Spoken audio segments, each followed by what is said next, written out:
नमस्कार, स्वागत है आपका हेलो किसान में। आपके साथ मैं हूं अंचल सिंह। हेलो किसान एक लाइव फोन इन कार्यक्रम है जहां हम किसानों से बात करते हैं और खेती किसानी संबंधित तमाम विषयों पर हम चर्चा करते हैं। साथ ही हमारे किसानों के जो भी सवाल होते हैं उन सवालों को अपने विशेषज्ञों तक पहुंचाते हैं और साथ ही लेते हैं लाइव सवालों के जवाब। तो आज का विषय क्या है जिस पर आज हम चर्चा करेंगे और अपने किसानों के सवाल लेंगे। हमारा आज का पहला विषय है प्राकृतिक खेती और इसके साथ ही हम बात करेंगे फसलों में समेकित कीट प्रबंधन के बारे में। तो दोनों ही बहुत महत्वपूर्ण विषय हैं। प्राकृतिक खेती आप देख रहे हैं कि लगातार हमारी सरकार भी इसको लेकर किसानों को प्रोत्साहित करे और बहुत सारे किसान प्रकृति से जुड़ रहे हैं, प्राकृतिक खेती को अपना रहे हैं। और वहीं दूसरी तरफ अगर हम समेकित कीट प्रबंधन की बात करें तो ये आज के समय की मांग भी है, क्योंकि हम देख रहे हैं कि लगातार लागत हमारे किसानों की बढ़ रही है, रसायनों का इस्तेमाल हो रहा है। तो ऐसे में समेकित कीट प्रबंधन से कैसे किसानों की आय में भी वृद्धि हो सकती है, लागत भी घट सकती है और साथ ही ये पर्यावरण और कृषि के अनुकूल भी है।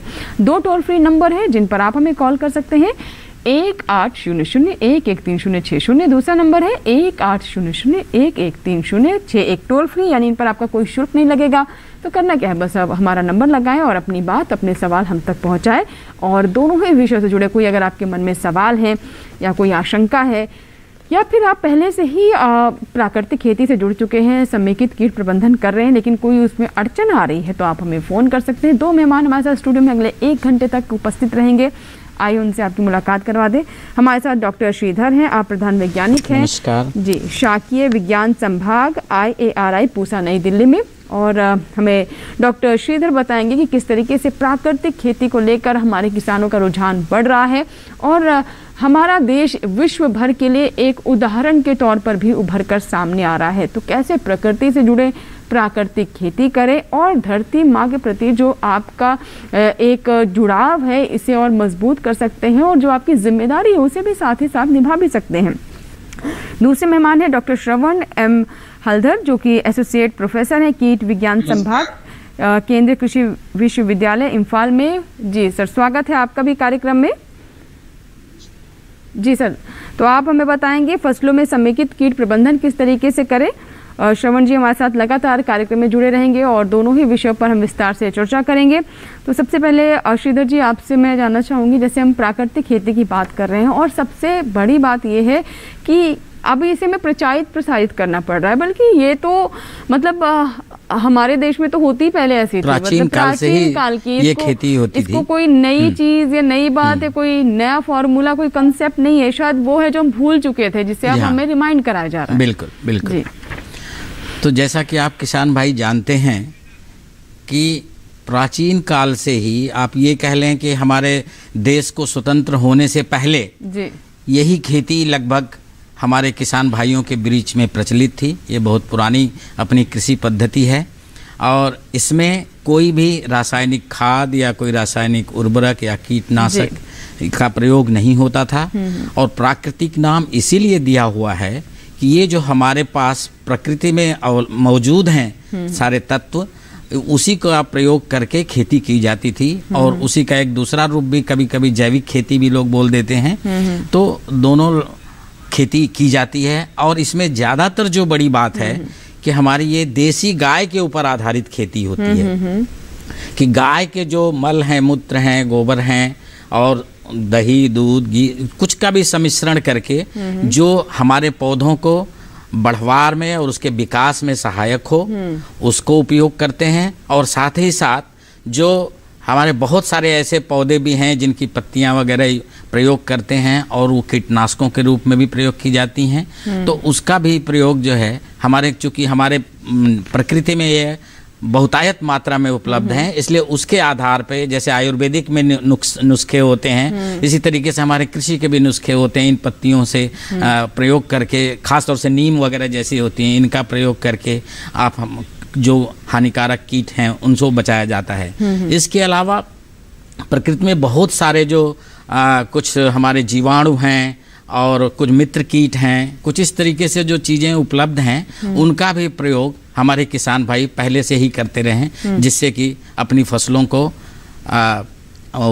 अच्छा उत्पादन लेते थे और उनको किसी भी तरीके की ये रासायनिक चीज़ों को देने की आवश्यकता नहीं पड़ती थी, जिससे उनकी जो कृषि की लागत है वो कम होती थी। बिल्कुल, तो जैसा कि आपने बताया कि कृषि की लागत कम, क्या पहले तो लागत होती ही नहीं थी, इसीलिए इसे हम प्राकृतिक खेती भी कहते हैं। और आज के समय में जब हम देख रहे हैं कि रसायनों से हर व्यक्ति परेशान है, वो रसायनों को नहीं चाहता है, और ख़ास तौर पर जो हमारे भोजन की बात कर रहे हैं उसे वो शुद्ध चाहता है, यानी किसी भी तरह के रसायन ना हो, इसलिए ऑर्गेनिक खेती का प्रचलन लगातार बढ़ रहा है। और प्राकृतिक खेती तो हमारे किसानों के लिए एक तरह का वरदान है। इसके बारे में और विस्तार से हम बात करेंगे, लेकिन इससे पहले देखिए रिपोर्ट।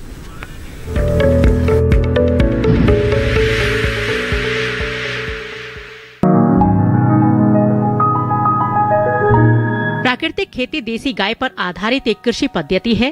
प्राकृतिक खेती में एक देसी गाय से 30 एकड़ की खेती की जा सकती है। साथ ही प्राकृतिक खेती करते समय सिंचाई करने का तरीका भी थोड़ा अलग होता है।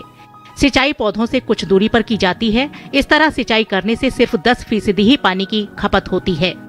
पौधों को दूर से पानी देने के कारण जड़ों की लंबाई बढ़ती है, और जड़ों की लंबाई बढ़ने से पौधे के तनों की मोटाई और पौधों की लंबाई बढ़ जाती है और पैदावार भी अच्छी होती है। बीजों की बात करें तो प्राकृतिक खेती में देसी बीजों की काफी अहम भूमिका होती है। देसी बीज पोषक तत्व कम लेते हैं और पैदावार ज्यादा करते हैं। प्राकृतिक खेती करते समय पौधों की दिशा को भी ध्यान में रखा जाता है। इसमें पौधों की दिशा उत्तर दक्षिण होती है। ऐसा करने से पौधों को सूरज की रोशनी ज्यादा समय तक मिल जाती है। आपको बता दें कि बहुत से लोग जैविक खेती को ही प्राकृतिक खेती समझते हैं, लेकिन ऐसा नहीं है। जैविक खेती करने पर शुरुआत में पैदावार कम होती है। इस कमी को दूर करने के लिए वैज्ञानिक, रासायनिक और जैविक दोनों विधियों को मिलाकर खेती करने की सलाह देते हैं, जबकि प्राकृतिक खेती में ऐसा नहीं होता।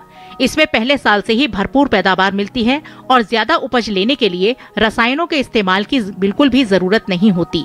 ये ऐसी तकनीक है जिसमें फसल में ही मकड़ी, मेढक, मांसाहारी कीट और फंगस पैदा हो जाते हैं, और इनका काम हानिकारक कीटों को खाकर फसलों की हिफाजत करना होता है। ऐसे में प्राकृतिक खेती में कीटनाशकों के इस्तेमाल की जरूरत भी नहीं पड़ती।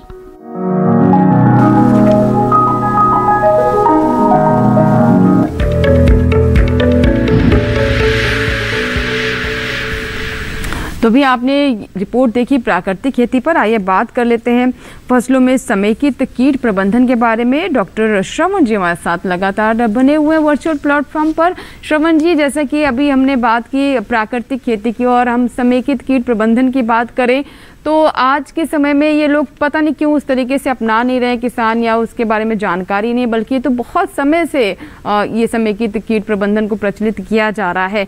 इसके मुख्य बिंदु क्या हैं और क्या अभी भी इसके बारे में और जागरूक करने की जरूरत है? हाँ जी, किसान भाइयों, मैं आपको बताना चाहूंगा कि समेकित कीट प्रबंधन है जो अपने भारत के अंदर और पूरे विश्व में 1950 के आसपास ही आ गया था, परंतु अभी तक भी उसको अच्छी तरह अपनाया नहीं गया है, क्योंकि किसानों ने और फार्मर्स ने, वैज्ञानिकों ने लास्ट एंड जो इसका अलग अलग विधियां कंट्रोल करने की, जो कीड़े को नियंत्रण करने की होती है, उसका एंड जो केमिकल दवाइयों के द्वारा इंसेक्ट को कंट्रोल किया जाता है, उसको सबसे पहले लेने लगे। तो यह है सबकी सबसे बड़ी वजह रही है। जबकि समेकित कीट प्रबंधन में सबसे पहले ऐसी बीज आप तैयार करो, ऐसा बीज लो जिसमें कीड़े कम लगते हैं। दूसरा, आप ऐसी सस्य क्रियाएं अपनाओ जिससे कि आपको उसके अंदर कीट कम लगता है। जैसे गर्मियों के अंदर हम हर किसान या भाइयों को बताते हैं कि गर्मियों के अंदर खेत में आपको जुताई करनी चाहिए, जिससे कि कीड़े जो भी लार्वी और प्यूपा अलग अलग टाइप के जो कीड़ों के होते हैं वो आराम से उस गर्मी की वजह से वो बाहर निकलेंगे और खत्म हो जाएंगे। दूसरा, इसके बाद में आता है कि आपके मैकेनिकल कंट्रोल बहुत सारे होते हैं जिसके थ्रू भी आप आराम से नियंत्रण कर सकते हैं। लाइट ट्रैप लगा ली, आपके शाम के टाइम लाइट ट्रैप लगेगी, जितनी भी मौत होती है, स्लब होती है, वो उससे अट्रैक्ट होती है और आराम से नियंत्रण किया जा सकता है।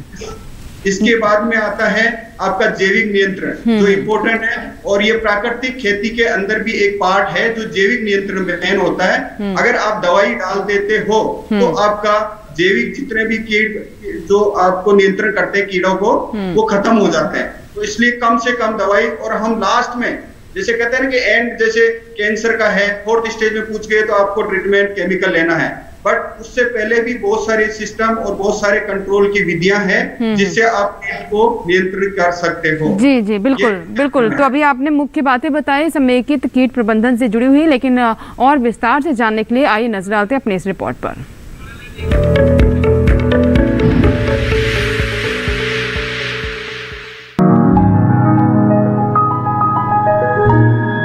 फसलों में कीट लगने का खतरा लगभग हर मौसम में बना रहता है। ऐसे में कीटों से बचाव ही इलाज का काम करता है, यानी समय रहते कीट प्रबंधन कर लेना ही बेहतर रहता है।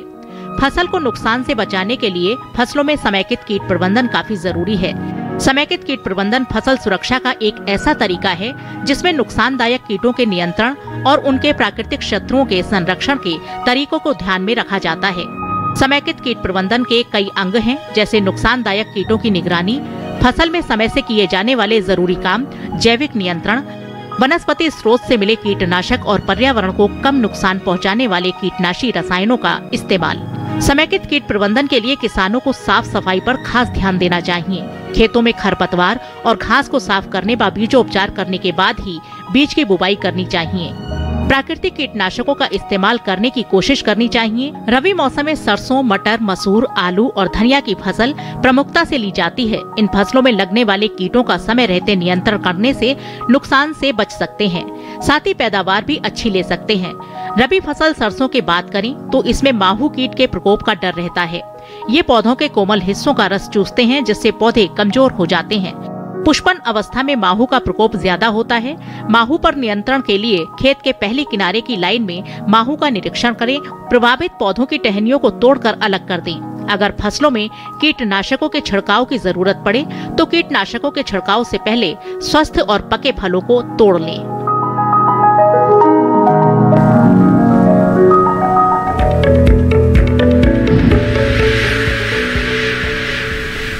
तो डॉक्टर श्रवण जी ने भी बहुत सारी बातें बताई समेकित कीट प्रबंधन से जुड़ी, और साथ ही विस्तार से भी आपने रिपोर्ट में भी समझा कि क्या है ये और कैसे हमारे किसान इसे अपना सकते हैं। और अगर आपके कोई और भी सवाल हैं, आप कुछ भी जानना चाहते हैं, तो ये मंच आपके लिए है। 2 टोल फ्री नंबर हम साथ ही साथ स्क्रीन पर फ्लैश कर रहे हैं, जहां से आप नोट कर सकते हैं और अपने सवाल हम तक पहुंचा सकते हैं। हमारे विशेषज्ञ आपके सवालों के जवाब देंगे।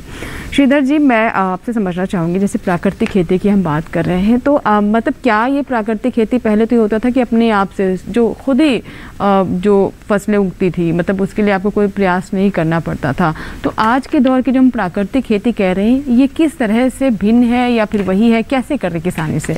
हाँ, देखिए, जैसे जब से हमारा देश स्वतंत्र हुआ, चूँकि जनसंख्या बढ़ने लगी और अनाज की कमी पड़ने लगी, बाहर से अनाज आने लगे, तो फिर ये रासायनिक विधि आई, रासायनिक कृषि का इजाद हुआ और उससे काफ़ी हद तक उत्पादन बढ़ा, जिससे कि हमारी आत्मनिर्भरता बाहर से आयात पे ख़त्म हो गई। तो हमारा देश खाद्यान्न में आत्मनिर्भर हो गया। अब चूँकि जो रासायनिक विधियों का जो इस्तेमाल हुआ, रासायनिक खाद, रासायनिक उर्वरक और ये कीटनाशकों का, तो हमारे दरअसल जो किसान हैं वो अधिक उत्पादन के चक्कर में इतने ज़्यादा इस्तेमाल उन्होंने कर दिए रासायनिक उर्वरक और कीटनाशक कि धीरे धीरे उससे क्या हुआ कि हमारी जो मिट्टी है, उसकी भूमि की जो उर्वरा शक्ति है, वो धीरे धीरे बिल्कुल अब कम होती गई। तो इसकी वजह से अब उत्पादन भी लगभग एक तरह से स्थिर सा हो गया। तो हमारे किसान भाई ये देखने लगे कि उत्पादन लागत तो बहुत बढ़ गई, लेकिन उससे उनका मुनाफा घट गया। तो इस तरीके से और धीरे धीरे जब ज़मीन में बहुत सारी कमियां हो गई, जो खाद्य जो भोजन है, जो आपका उत्पादन है, ये खाद्यान्न, उसमें रासायनिक जो तत्वों के इस्तेमाल से उसमें बहुत सारे अवशेष पाए जाने लगे जो स्वास्थ्य के लिए हानिकारक होने लगे। तो धीरे धीरे फिर ये लगा कि अगर अपनी भूमि जब तक सुधरेगी नहीं, तब तक फिर हमारे आगे के जो पीढ़ियां हैं उनको भोजन कहाँ से प्राप्त होगा। उसके लिए फिर धीरे धीरे लोगों ने इस प्राकृतिक खेती को अपनाने की प्रक्रिया शुरू करी। तो इसमें यही है कि जो ये खेती हमारी पुरानी पद्धति रही है और उसी में और थोड़ी सी तकनीकी जानकारियाँ बढ़ा करके लोग इसकी अब खेतों में इस्तेमाल करने लगे हैं। तो उसकी वजह से उनके जो कृषि के लागत है, जो खेती में लागत है, उससे कम हो जाएगी। उनकी जो निर्भरता है रासायनिक खादों पे नहीं रहेगी, कीटनाशकों पे नहीं रहेगी। उनको जो हमारे प्रकृति में उपलब्ध है चीज़ें, उसी से उनको अपना भरण पोषण जो खेती में करेंगे तो उससे अधिक उत्पादन मिलेगा। इसी को प्राकृतिक खेती का नाम दिया गया। और जो इससे उत्पाद मिलेगा उसमें किसी तरीके का रासायनिक अवशेष होने की समस्या नहीं है और वो बिल्कुल शुद्ध रूप से शुद्ध होगा, लाभदायक और पौष्टिक होगा। जी, और एक कॉलर हैं, बात कर लेते हैं उनसे। राकेश जी हैं सीतापुर उत्तर प्रदेश से। आइए अब बात करते हैं। राकेश जी बताइए क्या सवाल है आपका? नमस्कार राकेश जी, सवाल बताएं। मैं प्राकृतिक खेती के बारे में जानना चाहता हूँ, मैं किस प्रकार से किया जा सकता है? जी राकेश जी, उसी के बारे में अभी बता रहे हैं, तो आप बस इतना कीजिए कि हमारा कार्यक्रम आप पूरा देखिए और पूरी जानकारी आपको प्राकृतिक खेती से जुड़ी हुई मिल जाएगी। श्रवण जी के पास चलते हैं। श्रवण जी, जैसे समेकित कीट प्रबंधन के बारे में बात करें तो आपने बताया कि किस किस तरीके से किया जा सकता है, तो मैं चाहूँगी आप सिलसिलेवार तरीके से बताएं कि कौन वो किस तरह के कॉम्बिनेशन हमारे किसान रख सकते हैं, क्या अलग अलग फसलों को लेकर के भी, या फिर किस तरह की उनके वहाँ की जलवायु है, भूमि की दशा क्या है, इन सब बातों को लेकर के भी कुछ बताना चाहेंगे? मैं आपको बताना चाहूंगा कि समेकित कीट प्रबंधन एरिया के हिसाब से, फसल के हिसाब से, हर फसल के लिए, हर कीड़े के लिए अलग अलग होता है। तो जैसे कोई एग्जांपल मैं देके बताऊं आपको, बेर का जो मेन कीड़े होते हैं उसके अंदर जो कौन कौन से कीट लगते हैं, कैसे उसका नियंत्रण किया जाता है, तो मैं बताना चाहूंगा कि उसके अंदर फल मक्खी है वो सबसे ज्यादा उसमें नुकसान करती है। तो उसके लिए समेकित कीट प्रबंधन हम बताते हैं कि गर्मियों के अंदर जैसे ही पौधे की कटाई होती है उसके बाद में खेत की गहरी जुताई कर देनी चाहिए, जिससे क्या होता है कि फल मक्खी जो उसके अंदर रहती है वो उसका जो प्यूपा होता है वो मिट्टी के अंदर रहता है, तो वो बाहर आता है और उसको गर्मी की वजह से वो कंट्रोल हो जाता है। फिर जैसे ही कुछ बच गए तो आपका जैसे फल स्टार्ट होता है, उसमें फूल आना स्टार्ट होता है, उस टाइम उसका अटैक जो है वो अंडे देना स्टार्ट करती है। तो उस टाइम क्या करना चाहिए कि आपके जैसे आपका देसी दवाई बनाई हुई है NS की, जो नीम का बनाते हैं, अपन नीम की निमोली से बनाते हैं, और बहुत सारी है। जैसे मैंने एक पेटेंट भी अप्लाई किया है, वो एक राजस्थान के अंदर तुम्बा पाया जाता है जो किसी काम का नहीं होता और एज ए खरपतवार है, बट हमने देखा कि इसके अंदर कुछ ऐसी दवाई, ऐसा कीट मारने की क्षमता है क्योंकि कीड़ा लगता ही नहीं था, तो उससे हमने एक केमिकल उसकी दवाई निकाली और आज उसको पेटेंट के लिए अप्लाई किया है। और जो सुंडियां होती है उसके लिए बहुत ही अच्छा कंट्रोल उससे किया जाता है। इस प्रकार से जैविक नियंत्रण, अभी मैं इधर नॉर्थ ईस्ट में काम कर रहा हूं, तो हम यहाँ पे जैविक नियंत्रण पे काम कर रहे हैं। हम ट्राइको कार्ड बना करके फार्मर्स को देते हैं, और जो मक्का के अंदर जो कीड़ा लगता है आजकल, फाल आर्मी वर्म, जो बहुत ज्यादा नुकसान कर रहा है और 3-4 साल से बहुत ज्यादा आउटब्रेक हुआ है, उसके नियंत्रण के लिए हम ट्राइको कार्ड बना करके और फार्मर्स को दिए जाते हैं। तो ये इस प्रकार की समेकित कीट प्रबंधन की विभिन्न प्रकार की ये तकनीकें हैं जिससे अपन नियंत्रण किया जाता है। जी, एक कॉलर है सर, एक कॉलर है, ये बात करते हैं, बलरामपुर से हमारे साथ हैं। हेलो हेलो हेलो जी, नमस्कार, बताइए क्या सवाल है आपका? जी मैम, मेरा सवाल ये है कि खेती में जैसे कि मेरे पिताजी बहुत, हेलो जी हम सुन पा रहे हैं आपको। खेती में बहुत पहले से हमारे पिताजी खेती करते हैं जी, तो अभी लगभग 4-5 साल से मैं खेती कर रहा हूँ। बहुत अच्छी बात है जी। तो उसमें क्या है कि पहले के मुकाबले अब उत्पादन बहुत कम हो गया है मैम, जिसमें हम लोग धान, मक्का, सरसों, यही सब हम लोग का मुख्य खेती है। ठीक है श्रीधर जी। हाँ गुप्ता जी, आपने देखिए अच्छा सवाल किया। अभी हम आप यही बात कर रहे थे कि हम लोगों ने, किसान भाइयों ने, जो अधिक उत्पादन प्राप्त करने की होड़ में अधिक से अधिक रासायनिक खाद, अधिक से अधिक कीटनाशकों का प्रयोग किया, जिसकी वजह से खेती की जो मिट्टी है ना, उसकी संरचना और उसका स्वभाव धीरे धीरे बिगड़ने लगा और काफी बिगड़ गया है। जिसकी वो फलस्वरूप क्या है कि यदि आप अधिक रासायनिक खाद नहीं डालें तो आपको लगेगा कि कुछ भी उत्पादन नहीं हुआ, और जितना अधिक डालेंगे आपकी लागत बढ़ेगी, तो उसी हिसाब से आपको लगेगा कि मेरे को फायदा कम हो रहा है। तो इस वजह से धीरे धीरे हमारी सरकार की ये सोच रही है, अब वो चाह रहे हैं कि हमारे किसान भाई थोड़े प्राकृतिक खेती की तरफ भी अपना रुझान बढ़ाएं। तो उस प्राकृतिक खेती में आपको पता है, आप सभी किसान हैं, सबके घर में, किसान भाइयों घर में गाय पालते ही हैं। तो ऐसा कहा गया है, ऐसा लिखा हुआ है लिटरेचर में कि एक गाय ही लगभग 12 हेक्टेयर खेत के लिए पर्याप्त है, एक देसी अपनी गाय। तो इस तरीके से लगभग हर घर में एक गाय तो होती ही है। तो अगर आपके पास है तो आप प्राकृतिक खेती में उसका उपयोग करें। पहले जैसे होता था कि सिर्फ गोबर की खाद को लोग गड्ढों में रख के सड़ा करके फिर उसको खेत में डालते थे, और जो गाय का मूत्र है वो बह करके नालियों में चला जाता था, जिसका प्रयोग नहीं होता था। तो इसीलिए प्राकृतिक खेती में इसका बहुत महत्व दिया गया है कि आप जो गाय का गोबर है वो और उसका गाय का मूत्र दोनों को, उसका नाम दिया जीवामृत। गाय की गोबर, गाय का मूत्र और उसमें 1 किलो गुड़ मिलाते हैं, और जैसे 100 किलो गोबर की 100 लीटर पानी में 10 लीटर मूत्र डालते हैं, फिर 10 किलो गोबर की खाद डालते हैं।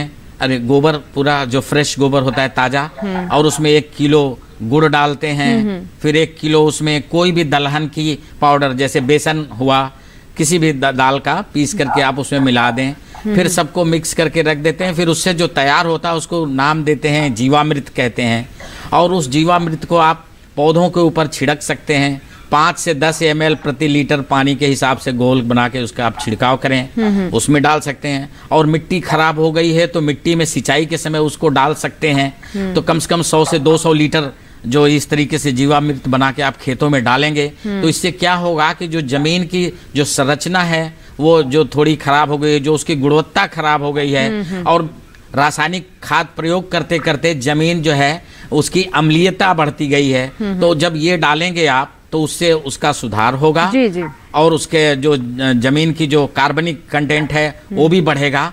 तो उसकी वजह से फिर खेती धीरे धीरे सुधर जाएगी, लेकिन थोड़ा समय लगेगा। एक बार में, एक ही साल में आप सोचेंगे हो जाएगा तो नहीं होगा, लेकिन धीरे धीरे इसका प्रयोग करने से जरूर खेती सुधर जाएगी और आपको फिर उत्पादन मिलने लगेगा। एक कॉलर है, आइए बात कर लेते हैं। हेलो हेलो हेलो जी नमस्कार, सुन पा रहे हैं आप मुझे? यशवंत जी यशवंत जी बताइए क्या सवाल है। स्वागत है हेलो किसान में आपका। मेरा सवाल ये है कि हमारे मध्य प्रदेश में कटिया गेहूं पहले पैदा किया जाता था। कटिया गेहूं क्या पैदा किया जाता था?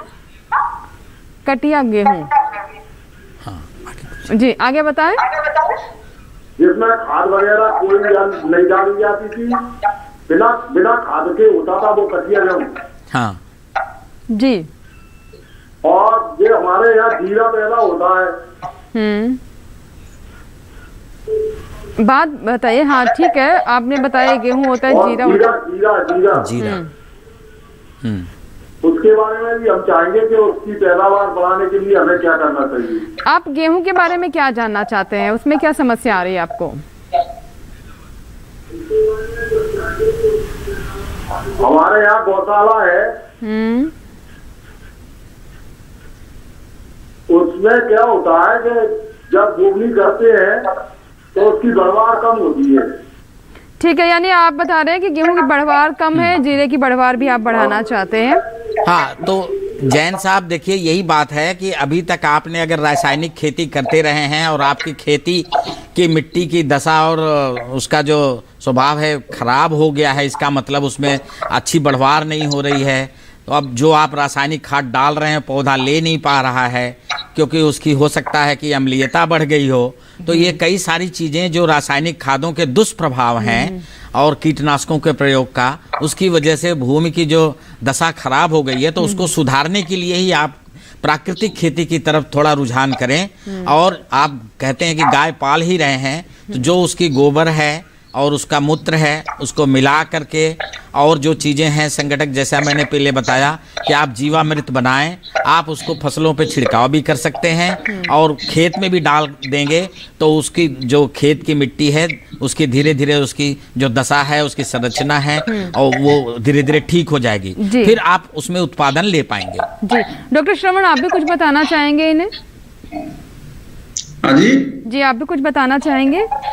मैं यही बताना चाहूंगा कि ये जो प्राकृतिक खेती है और जो गेहूं के ये बता रहे हैं, सबसे मेन प्रॉब्लम आपकी रासायनिक जो आपने ज्यादा डालना है, दवाइयां ज्यादा यूज की है, उसकी वजह से आपका जो प्रोडक्शन है वो कम हो गया है। अगर आप प्राकृतिक खेती, समेकित कीट प्रबंधन आप अपनाओगे तो आपकी जो लंबा चलेगा, मतलब आपका जो प्रोडक्शन कम थोड़ा बहुत हो सकता है, बट लंबे समय तक आप उसको स्तर रख सकते हो। बट जैसे ही आप दवाइयां यूज करते हो, उससे ज्यादा नुकसान, रेगुलर यूज करने से ज्यादा नुकसान होता है। ये मैं आपको बताना चाह रहा हूँ। और मैं आपको एक एग्जांपल देना चाह रहा हूँ। मैं बीकानेर में था और एज ए वैज्ञानिक ज्वाइन किया, तो एक पंजाब से ट्रेन आती है बीकानेर में, उसका नाम ही कैंसर ट्रेन है। जी जी बिल्कुल बिल्कुल। देखा कि ये क्या रीजन है, तो सबसे ज्यादा पाया गया कि सबसे ज्यादा जो दवाइयां यूज करते हैं कीड़े मकोड़े मारने के लिए, वो पंजाब में करते हैं।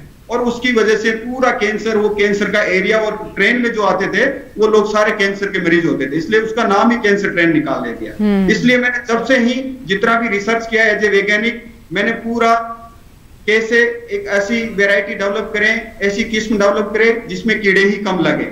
समेकित कीट प्रबंधन ये कहता है कि आपको 100% कंट्रोल नहीं करना है, जियो और जीने दो, मतलब उसको भी जीने का अधिकार है, जीव को भी, जो भी कीट होता है, और अपने को भी जीने का अधिकार है। तो उस टाइप के एक लेवल होता है, उसके ऊपर हम इसको कंट्रोल करते हैं। जी जी, तो ठीक है। उससे आप करोगे तो आपकी जीवनी या पेड़ पौधों की वो लेंथ है वो बढ़ जाती है, कीड़े मकोड़े भी कम लगते हैं, और उसके जो मित्र कीट है वो भी अच्छा चलते हैं। जी जी बिल्कुल बिल्कुल, बहुत अच्छी बात आपने कही कि मित्र कीट जो हैं वो भी बने रहें, क्योंकि रसायनों के इस्तेमाल से मित्र कीट जो हैं वो भी ख़त्म हो जाते हैं धीरे धीरे, और जो प्रकृति का एक अपना बैलेंस है वो बिगड़ जाता है। तो इसीलिए समेकित कीट प्रबंधन या प्राकृतिक खेती को लगातार प्रोत्साहित किया जा रहा है। वक्त एक छोटे से ब्रेक का, लेकिन ब्रेक के बाद भी ये चर्चा जारी रहेगी। आपकी कॉल्स हम लेते रहेंगे, बने रहे हमारे साथ। छोटा सा ब्रेक।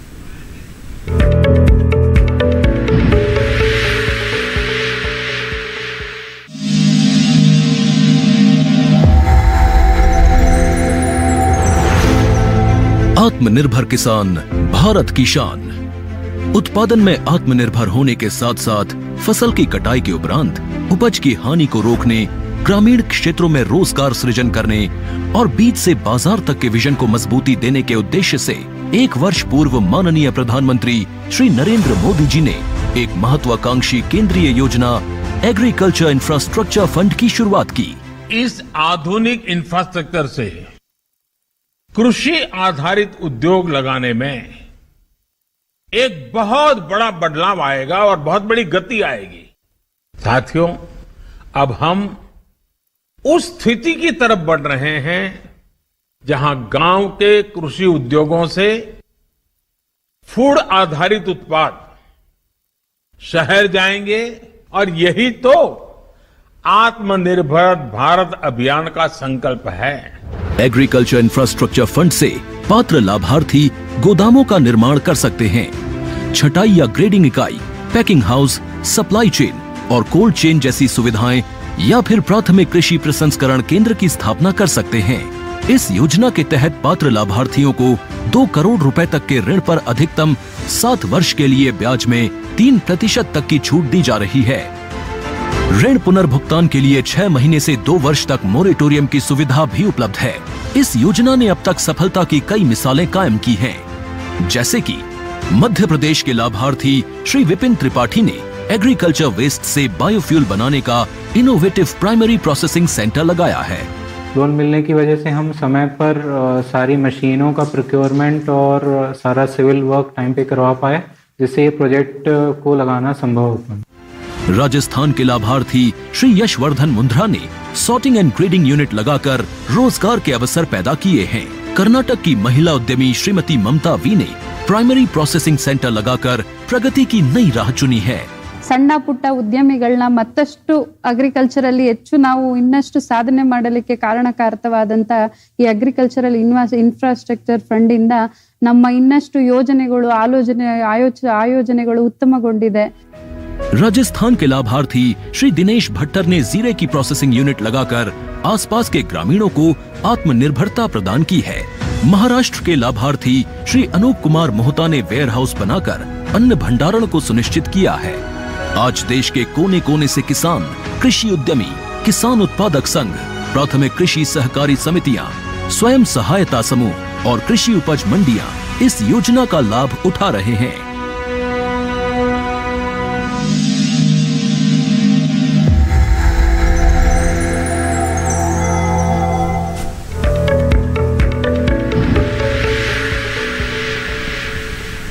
ब्रेक के बाद एक बार फिर आपका स्वागत है। आप देख रहे हैं हेलो किसान और आज हम बात कर रहे हैं प्राकृतिक खेती के साथ ही कैसे आप करें समेकित कीट प्रबंधन। दोनों ही विषय पर चर्चा कर रहे हैं। दोनों मेहमान हमारे साथ लगातार बने हुए हैं। हमारे साथ श्रीधर जी है स्टूडियो में, जो कि हमें बता रहे हैं कि कैसे प्राकृतिक खेती आज के समय में काफ़ी लोकप्रिय हो रही है, किसान इससे जुड़ रहे हैं और इसके फायदे भी देख रहे हैं। तो अगर आपके भी कोई कॉल्स हैं तो आप हमें ज़रूर अपने सवाल हम तक पहुँचाएँ कॉल के माध्यम से। 2 टोल फ्री नंबर आप स्क्रीन पर हम लगातार आपके लिए फ्लैश करें, जहां से आप नोट कर सकते हैं और अपने सवाल हम तक पहुंचा सकते हैं। साथ ही अपने दर्शकों से हम यहां पर अनुरोध करना चाहेंगे कि जब भी आप हमें कॉल करें, कृपया टेलीविजन की आवाज़ बंद कर दें, अपना सवाल पूरा करें। उसके बाद जवाब सुनने के लिए आप वापस से आवाज़ कर सकते हैं, क्योंकि अगर आप आवाज़ ऊँची करके हमें कॉल करेंगे तो आपके सवाल को सुनने में हमें असुविधा होती है और फिर सही से आपका जवाब भी आप तक नहीं पहुँच पाएगा। तो उम्मीद करते हैं कि हमारे दर्शक इन सही बातों का ज़रूर ध्यान रखेंगे। कॉलर है रोहतक से हमारे साथ फोन लाइन पर जुड़ चुके हैं जी। आप बताइए क्या सवाल है आपका? सवाल ये है मैडम जी, जो हम प्राकृतिक खेती करेंगे उसके अंदर तो कोई अलग से स्प्रे नवाई गुड़ाई के तो नहीं पाओ नमी वाली जमीन में, तो उसके अंदर कोई ऐसी स्प्रे है जो उससे खरपतवार खत्म हो जाए? जी, शायद प्राकृतिक खेती में जानना चाह रहे हैं कि किस तरीके से। हाँ जसबीर जी, देखिए जो हमारे रासायनिक में हम लोग पेंडीमेथिलीन और ये सब यूज करते थे, इसको नहीं करना है, क्योंकि प्राकृतिक खेती का मतलब ही है कि आपको कोई भी रासायनिक चीज़ नहीं करनी है। एक ही काम करना है कि आप निराई गुड़ाई कर सकते हो आप। तो नमी वाली जमीन में वो तो नहीं होगा ना सर? नहीं, देखिए बहुत ज़्यादा अगर खरपतवार है तो निराई गुड़ाई से ही आप कंट्रोल निकाल पाएंगे। अगर दवाई डालने की बात जहाँ आ जाएगी, फिर आप एक प्राकृतिक कैसे कहेंगे? फिर तो आपका वो जैविक में आ जाएगा, उसमें आप कुछ भी डाल के निकाल सकें करें। प्राकृतिक में तो आपको कोई भी रसायन फ्री, रसायन नाम का चीज़ ही नहीं आना है। कि आपको जो कुछ करना है बस गाय के जो हैं गोबर मूत्र और उसमें और भी चीज़ें जो आप डाल सकें, जो कीट मकोड़े हैं उनके नियंत्रण के लिए, और जो दूसरा चीज़ें और बनाते हैं आपका नीम एक्सट्रैक्ट वगैरह है उसका इस्तेमाल करेंगे। और ये और उसमें जो 3-4 चीज़ें जो प्राकृतिक खेती में हैं कि जीवामृत है, बीजामृत है और अमृत पानी है, ये सब 3-4 चीज़ें जो घटक हैं उसको आप बना करके उसका इस्तेमाल करेंगे तो कीट मकोड़े जो कहते हैं ना कि जो जीवाणु हैं, गाय के गोबर में इतने ज़्यादा जीवाणु होते हैं कि वो दूसरे जीवाणुओं के ऊपर हावी होकर वैसे ही ख़त्म कर देंगे। तो इस वजह से इस्तेमाल करेंगे तो प्राकृतिक खेती में उसका तब आपको फ़ायदा होगा। जी, मुझे लगता है श्रीधर जी, लोगों के, किसानों के मन में सवाल भी यही उठ रहे हैं कि ऐसे कैसे कि आप किसी चीज़ का इस्तेमाल नहीं करेंगे, कीटनाशक का इस्तेमाल नहीं करेंगे, खरपतवार नाशक का इस्तेमाल नहीं करेंगे, कोई ऊपर से न्यूट्रिएंट्स का इस्तेमाल नहीं करेंगे, तो कैसे ऐसी खेती संभव हो पाएगी? थोड़ा इसके बारे में बताएं। उसको यही कहा जा रहा है ना कि जो जीवामृत बता रहे हैं उसी को, उसकी जो रेशियो है उसको आप 10 दिन सड़ाएंगे तो उससे काफ़ी मात्रा में उसमें माइक्रोब पैदा होंगे। जो ज़मीन के अंदर जो हमारा राख फास्फेट है, जिप्सम है, ये सब जो ज़मीन में जो पड़े हुए हैं उसको ये मोबिलाइज करते हैं। उसके ऊपर ये जो हमारे जीवाणु माइक्रोब्स हैं, माइक्रो ऑर्गेनिज्म, वो एक्टिव होते हैं, फिर वो मोबिलाइज करते हैं, वो धीरे धीरे फिर तत्व पौधों को मिलने लगेगा। जी जी बिल्कुल। एक कॉलर है, ये बात कर लेते हैं। Hello hello hello hello hello जी। हाँ जी नमस्कार, अपना नाम बताएं। हमारा नाम है अजीत सिंह कुशवाहा। जी कुशवाहा साहब, बताइए क्या सवाल है? सवाल मेरा ये है कि जैसे हम लोग सौंठ बनाते हैं तो इसको कहाँ सेल किया जाए, इसकी बिक्री कहाँ की जाए? यहाँ इसका कोई मार्केट ही नहीं है, बेचने में दिक्कत होती है। जी, कहाँ से बात कर रहे हैं आप? मैं डिस्ट्रिक्ट झांसी यूपी से। जी जी, सोंठ के बारे में, ये बाजार के बारे में जानना चाह रहे हैं कि कहाँ, मतलब कहाँ बाजार तलाशे, इसके बारे में तो अब इसके लिए तो आपको जो वहाँ मार्केटिंग की संस्था है और जो उद्यान विभाग है जिनके सहयोग से आपने सीखा है, बनाना सीखा है, तो उनके माध्यम से मार्केट को तलाश करवाइए उनके हिसाब से, और जहाँ भी संभव हो या बहुत सारी दुकानें हैं, उनसे संपर्क करें तो आप खुद भी कर लेंगे। जी, हमारे साथ डॉक्टर श्रवण जी लगातार बने हुए। डॉक्टर श्रवण, जैसे कि अभी हमारे एक दर्शक थे, वो भी यही कह रहे थे कि कैसे बिना कीटनाशकों के इस्तेमाल करें या फिर रसायनों का इस्तेमाल करें, कैसे संभव हो पाएगा कि खरपतवार भी नियंत्रित हो जाए, कीटों की समस्या भी ना हो। तो समेकित कीट प्रबंधन में इसे किस तरीके से मैनेज किया जा सकता है, कैसे इसका प्रबंधन किया जा सकता है? देखो, इसके अंदर सबसे मेन तो है आपका, जैसे खरपतवार नियंत्रण कर रहे हो तो उसके लिए आपको पूरा जैसे निराई गुड़ाई करके उसको कंट्रोल किया, नियंत्रण किया जाता था। आज के 15 साल 20 साल पहले अगर आप देखो तो यही मेथड किसान अपनाए थे। हाँ, उससे पैसा आपको लेबर ज्यादा लगती है, बट आपके खेत की और उसकी जो वो पूरी बनी रहती है खरपतवार, और वो नुकसान ज्यादा होता नहीं है। बट आजकल क्या हो रहा है कि सीधा खरपतवार देखा और दवाई छिड़क दिया, तो वो उससे क्या होगा, आपका वो भी मरता है और आपका जो मित्र कीट है वो भी कंट्रोल हो जाता है, वो भी मर जाता है। इसके लिए सबसे बेस्ट है कि पहले उसको निराई गुड़ाई करके आप वीड को कंट्रोल कर सकते हो। अगर आपको कीड़े मकोड़े हैं तो उसके लिए जैविक नियंत्रण का आजकल बहुत सारे आ रहे हैं, बायोपेस्टिसाइड आ रहे हैं मार्केट के अंदर।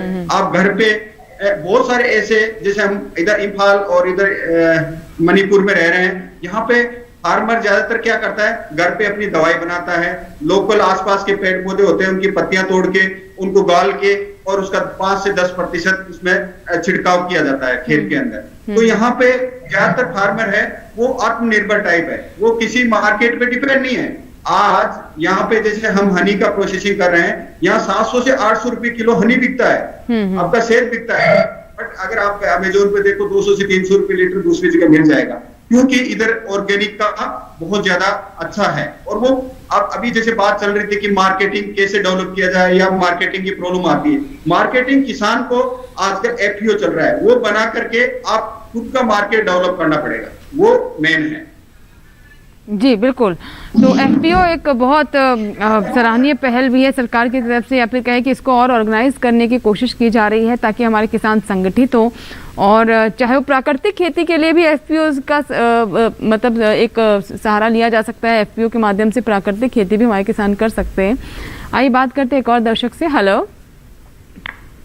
हेलो हेलो हेलो जी नमस्कार, स्वागत है आपका हेलो किसान में। जी अखिलेश्वर जी बताइए क्या सवाल है? सवाल ये है कि हम टमाटर लगाए हुए हैं, उसमें कौन सी दवा, कौन सा कीटनाशक डाला जाए जिससे अच्छी पैदावार मिले? जी ठीक है ठीक है। डॉक्टर श्रवण जी क्या बताना चाहेंगे आप, टमाटर की इन्होंने फसल ली? मैं आपको बताना चाहूंगा कि टमाटर के अंदर मेन जो कीड़ा लगता है, एक सुंडी लगती है जो उसका मेन है। उसके लिए अगर आपको समेकित कीट प्रबंधन अपनाना है तो उसके फिर खेत में जाओगे तो स्टार्टिंग में क्या होता है, कीड़े कहीं कहीं एक एक दो दो पौधे में होता है, तो आप जहां पे उसकी लट दिखे उसको तोड़ के आप उसका कंट्रोल कर सकते हो। अगर उसके अलावा लास्ट के अंदर अगर आपको ईटीएल, हम एक वो आर्थिक देही स्थल बोलते हैं, स्तर उससे ऊपर अगर आपका ज्यादा कीट लग रहा है तो आप दवाई का लास्ट में एंड समेकित कीट प्रबंधन का मतलब ये है कि अगर आपका कंप्लीटली बहुत ज्यादा डैमेज हो गया 60% 70%, तो आपको दवाई यूज करनी है। अगर दवाई यूज करनी है आपका और आपकी लट है तो उसके लिए इमेमेक्टिन बेंजोइट आता है जो आधा ग्राम पर लीटर और 200 ग्राम के आसपास आपको 400 लीटर पानी में मिला करके और आप स्प्रे कर सकते हैं। ये लास्ट अंत से पहले आप बहुत सारे विधियां हैं जिससे आप नियंत्रण कीट को कर सकते हो। जी डॉक्टर साहब, कीट प्रबंधन, हम समेकित कीट प्रबंधन की तो बात कर ही रहे हैं, लेकिन प्राकृतिक खेती में भी मैं चाहूंगी कि उसमें मैं ये बताऊं जो मेरा अनुभव बताता है कि उपाध्याय जी, जैसा आपने टमाटर की बात की है, तो इसमें जो रोग हैं उसके लिए तो बहुत सारी किस्में हम लोगों ने इजाद की हुई हैं जिसमें दवा का इस्तेमाल करने की जरूरत नहीं होती। लेकिन ये जो सुंडी वाली है, जो फल छेदक वाला है, इसका अभी कोई जो वो रोग कीट रोधी अभी किस्म नहीं निकल पाई है। तो आप इसके लिए क्या करें कि जब आप टमाटर लगाते हैं तो उसके चारों तरफ 1 या 2 लाइन मक्का बो दें। मक्के की पत्तियों पे जो आपके इस पे आएगा उसको बो दें, उस पे जो सफ़ेद मक्खी आती है वो उस पे चिपकेगी तो वायरस नहीं फैलेगा, एक रोग इसको नियंत्रण आप ऐसे कर सकते हो। दूसरा, बीच बीच में खेतों के 1 या 2 रो इसकी गेंदे जब फूल होता है ना, गेंदे का फूल, इसकी पौधा आप बीच बीच में लगाएं, तो जिसकी वजह से कीड़े जो है वो जब गेंदे का फूल पीले रंग का इतना आकर्षक होता है, टमाटर की जो फूल होंगे वो तो हल्का पीला का होगा, और जो गेंदे का फूल होगा वो इतना नारंगी रंग का इतना आकर्षक होता है कि कीट उसके ऊपर आकर्षित होते हैं, तो आपके टमाटर के उस पे नहीं पड़ेंगे। और बहुत आवश्यकता हो तो आप जैसे कि नीम कर्नल जो आता है, एक्सट्रैक्ट आता है, और वो कुछ दवाएं आती हैं, बहुत जरूरी हो तब आप स्प्रे आप वो फूल के ऊपर करिएगा, टमाटर के पौधों पे नहीं करना है, जिससे टमाटर के फसल में कोई रासायनिक अवशेष ना जाए। तो ये जो तरीके हैं, जैसे कि ये इसको हम लोग ट्रैप क्रॉप को बोलते हैं, कुछ अलग फसल बो दें तो जिससे कि वो कीड़े उसके ऊपर आ जाएं, आप उसको फिर नियंत्रित कर सकते हैं आसानी से, और आपको इंसेक्टिसाइड का प्रयोग नहीं करना पड़ेगा। लेकिन बहुत ज़्यादा आ जाए, बहुत कीड़े नजर आने लगे, तब आपको कुछ अपना फसल बचाना है आपको, तो थोड़ा सा उसके ऊपर आप ये आप नीम कर्नल एक्सट्रैक्ट वगैरह का, वो भी फूल के पौधे पे, यानी कि जो गेंदे के फूल है उसके पौधे पे स्प्रे करिएगा, तब होगा। और वायरस जो जाता है तो वो आपके वायरस के जो वायरस फैलाने वाला कीड़ा है, वो सफेद मक्खी बोलते हैं, छोटी छोटी होती है सफेद रंग की, ये उड़ करके जब मक्के पे आती हैं तो मक्के के पत्तों पे आप जानते होंगे किसान भाई हैं, रोए होते हैं, उसमें वो फंस जाती हैं, वो चिपक जाती हैं, वहीं पे रह जाती हैं, तो काफी उनका निजात ऐसे मिल जाता है। जी, एक कॉलर है, आइए बात करते हैं। Hello hello hello. हाँ जी, माता प्रसाद जी बताइए क्या सवाल है? ये मर्चा गेहूं का जो है, मर्चा में गुचाला लग गया है। हाँ, वायरस। अच्छा, मर्चा में गुचाला लग गया है। मिर्च में ना, मिर्च में वो वायरस रोग है वही। ठीक है, अच्छा ठीक है, समझ गए। चिली मोजैक बोलते हैं। हम श्रीधर जी, श्रवण जी से बात कर लेते, कीट प्रबंधन पे ही बात कर रहे हैं वो। और श्रवण जी क्या बताना चाहेंगे आप? मिर्च में बता रहे हैं वायरस की समस्या है। इसमें क्या होता है, वायरस आने के बाद कोई कंट्रोल नहीं होता, बट उससे पहले, इसीलिए मैं फार्मर और हम कई बार बात करते हैं कि फसल लगाएं, उससे पहले अपने को ये पता होना चाहिए कि 15 दिन पे ये कीड़ा आता है, 20वें दिन पे ये कीड़ा आता है, 40वें दिन पे ये कीड़ा आता है। तो वायरस इनिशियल स्टेज में आता है 20 से 25 या 30वें दिन पे।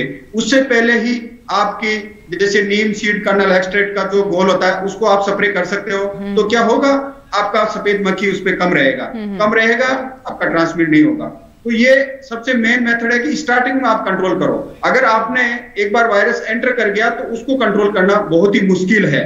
तो सबसे पहले है कि आपको देसी दवा आपको यूज करनी है, और ये सफेद मक्खी होती है जो आपका वायरस उसमें ट्रांसमिट मिर्ची के अंदर करता है। ये सबसे बड़ी है, मुड़िया हो जाता है, सबसे बड़ी प्रॉब्लम है मिर्ची की।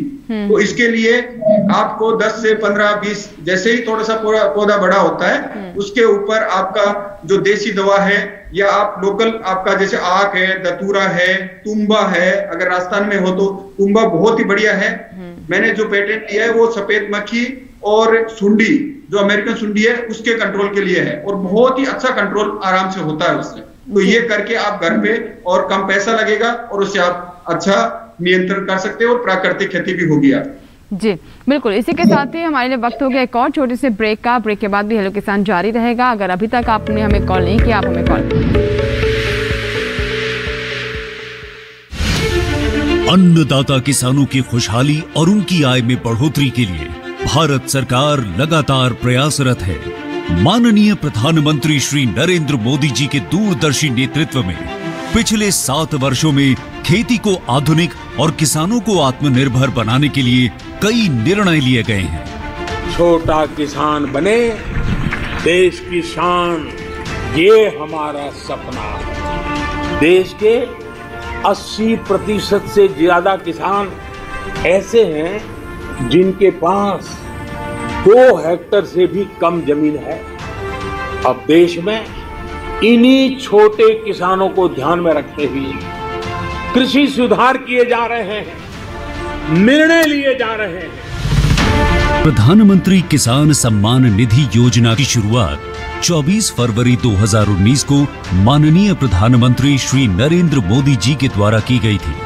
पीएम किसान योजना का पूरा खर्च भारत सरकार वहन करती है। इसके तहत लाभार्थी किसानों को हर साल 6,000 रुपए की सम्मान राशि 2,000 रुपए की 3 समान किस्तों में सीधे उनके बैंक खातों में हस्तांतरित की जाती है। अब तक 11 करोड़ से भी अधिक लाभार्थी किसानों के बैंक खातों में 1,58,000 करोड़ रुपए से अधिक की राशि सीधे ट्रांसफर की जा चुकी है। किस्तों की जानकारी किसानों को एसएमएस के माध्यम से दी जाती है। இப்போ நேரா நாங்க வந்து பேங்க்குக்கு ஆக்சுவல் போகும்போது அந்த பணத்தை நாங்க வித்ரா பண்ணிட்டு வந்து நாங்க விவசாயம் பண்ணிக்கிறோம்। इस मदद से बुआई के पहले अब किसानों को बीज, खाद, कीटनाशक और कृषि संबंधी अन्य जरूरतों के लिए साहूकारों के आगे हाथ नहीं फैलाना पड़ता। અને એના લીધે મારે કોઈ જોડે કે સગા સંબંધી કે મિત્રો જોડે મારે ઉછીના પૈસા લેવાની જરૂર પડતી નથી અને એનાથી હું સારી એવી खेती કરી શકું છું।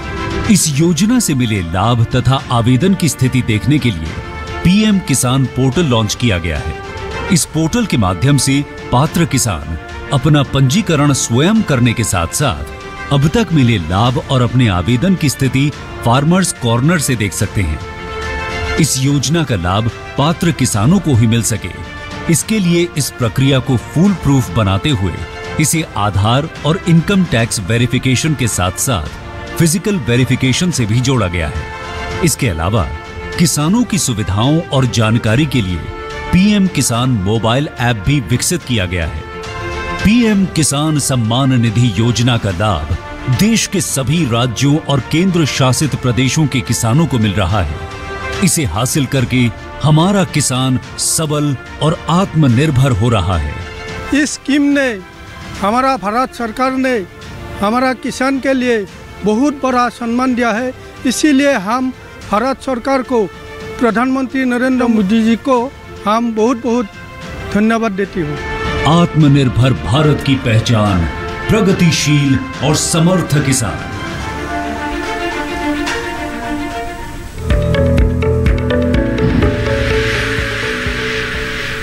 ब्रेक के बाद एक बार फिर आपका स्वागत है। आप देख रहे हैं हेलो किसान। एक और कॉलर हमारे साथ जुड़े हैं, आइए उनसे बात करते हैं। हेलो हेलो हेलो हेलो जी, वीरेंद्र कुमार जी बताइए क्या सवाल है। जौनपुर उत्तर प्रदेश से बात कर रहे हैं जी। नमस्कार। ये कह रहे हैं मैडम कि गेहूँ जो बुआई अभी हुई है, भराई हुई है,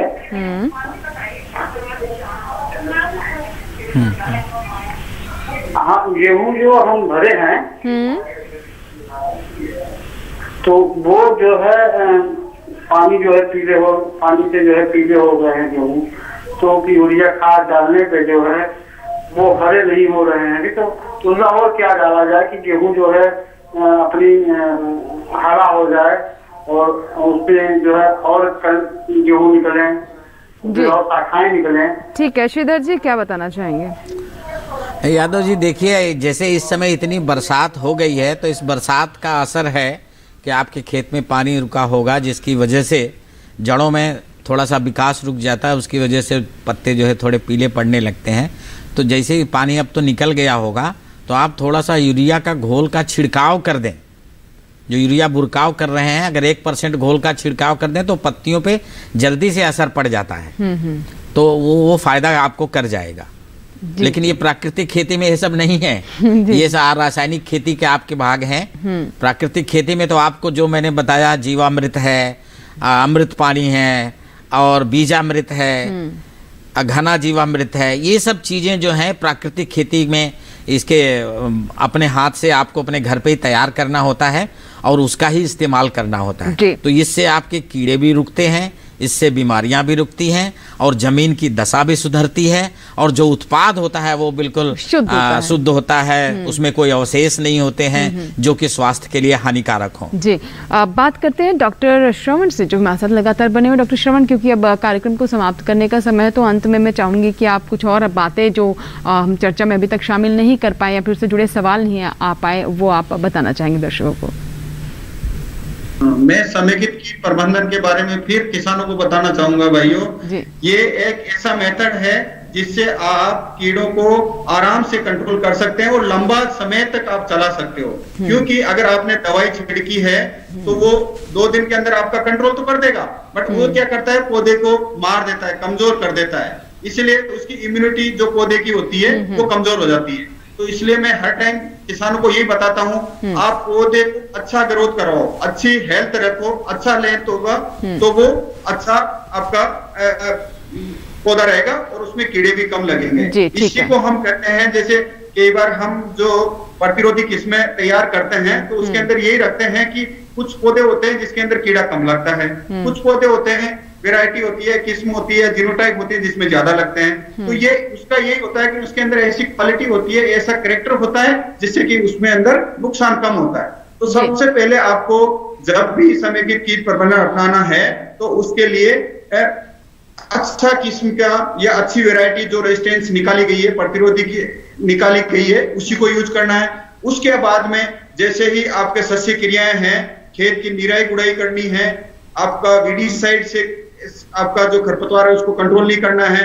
उसके बाद में आता है आपका जैविक नियंत्रण, वो भी आपको जब भी चलेगा जब आप दवाइयां कम छिड़कोगे या नहीं छिड़कोगे। तो इसलिए हम कहते हैं कि एक लेवल होता है, उसको भी, कीड़े को भी जीने का अधिकार है, इंसान को भी है, पेड़ पौधों को भी है। तो सबको रखते हुए अपने को कंट्रोल करना होगा। ठीक है, एक कॉलर आइए बात करते हैं। हेलो हेलो हेलो जी, नमस्कार, स्वागत है महेंद्र जी आपका, नासिक से बात कर रहे हैं। आप बताइए क्या सवाल है आपका?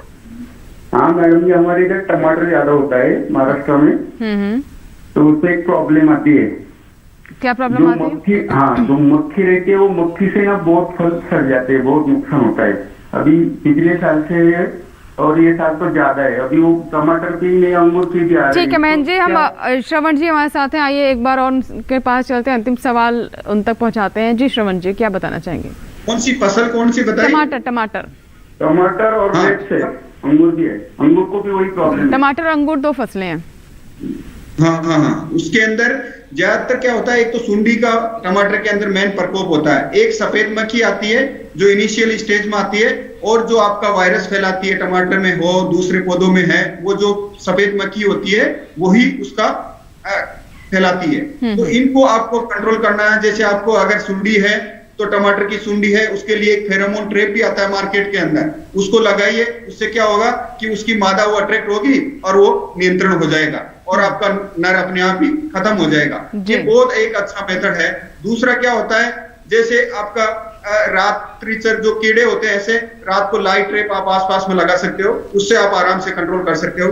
फिर भी अगर आपका नहीं कंट्रोल हो रहा है तो लास्ट के अंदर आपको दवाई, जैसे इमेमेक्टिन बेंजोइड है, आपका रस चूसने वाले कीड़े हैं तो उसके लिए थाइमेथोक्साम है, इमिडाक्लोप्रिड है, ये ऐसी कुछ दवाइयां आती है जो अगर आपको ज्यादा इंसिडेंस हो गया 40, 50, 60% अगर डैमेज हो रहा है तो आपको ये दवाइयां काम। जी, बहुत बहुत शुक्रिया डॉक्टर श्रवण हमारे साथ जुड़ने के लिए और दर्शकों के इतने सारे सवालों के जवाब देने के लिए बहुत बहुत धन्यवाद आपका। धन्यवाद जी।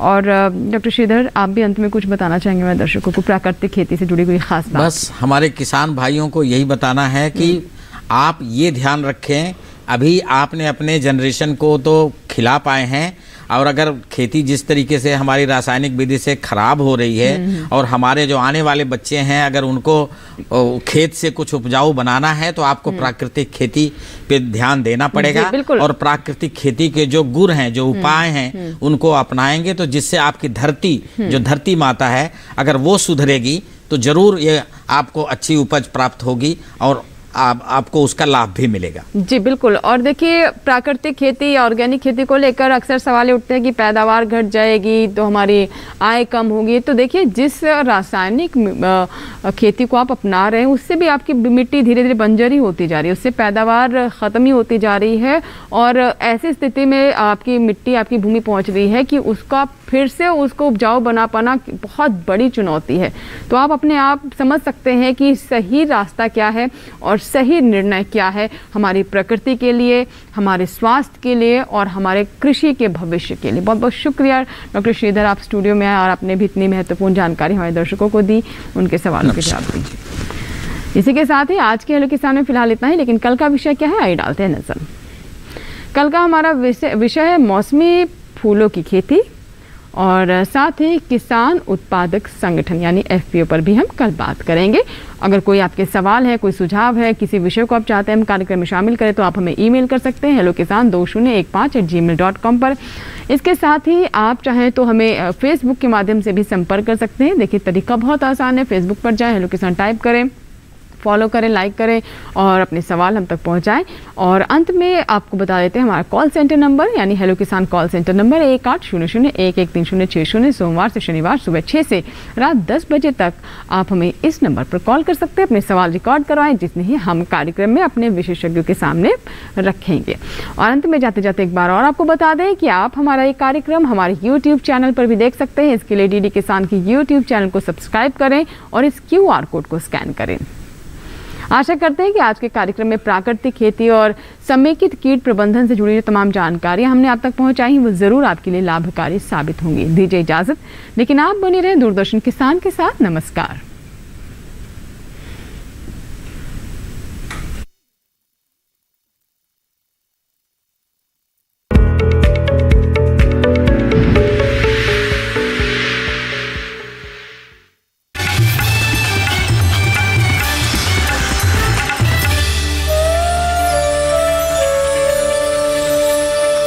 बात करेंगे उन मुद्दों की जिसका सीधा सरोकार आपसे है।